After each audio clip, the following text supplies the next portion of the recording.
Mr. Jackson, this movie takes place in the 90s. It starts in a blockbuster, so I wanted to start with something a little fun and see if you could finish a few lines from some 90s movies. Oh, no. First one is The Sixth Sense. I see. Dead people. 1 for 1. Forrest Gump. Life is like. A box of chocolates. Ooh, 2 for 2. Rush Hour. We're getting a little tougher now. Do you understand the words that are coming out of my mouth? 3 for 3. I'm not going to tell you what movie this one's from. I'm going to see if you know it. Yes, They Deserve to Die. I hope they burn in hell. This man knows his own movies. Look at that. A seasoned vet.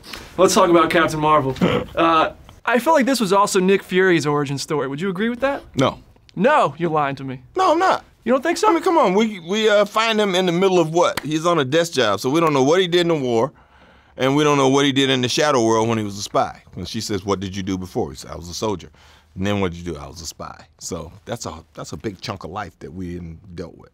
So we're finding out some new stuff about Nick Fury, but we're filling in a lot of blanks. We're filling kind of maybe filled in a few blanks. Yeah. So and there's that. When you found out how some of those blanks were being filled in, how long ago did you learn any of that? Because a lot of these were seeds sown in movies 6, 7, 8 years ago. Theoretically, yes. Yeah. So when did they start telling you the I've secrets? always known he was a spy. Okay. At some point, I mean, he met Natasha when he was a spy. He recruited her, brought her in.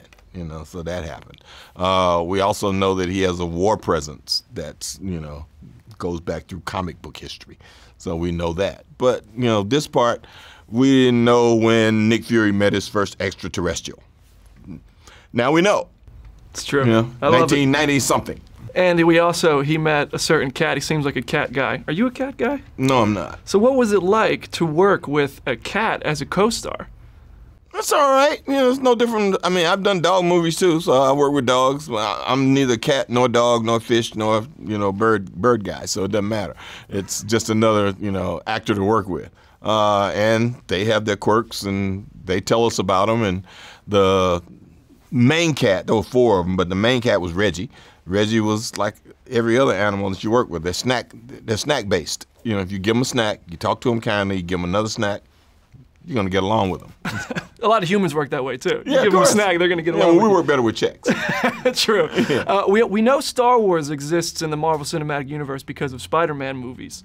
So does that mean Samuel L. Jackson plays Mace Windu in this timeline somewhere? Would Nick Fury be like, that man's a Skrull, he looks a lot like me? How does that work? That might.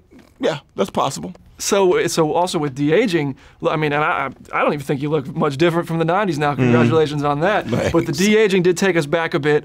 Does that mean, you stick with Disney and maybe we see a further exploration of Mace Windu? Well, we get Lola. They got Lola. It's theirs. Let's see what happens. I'm down with it.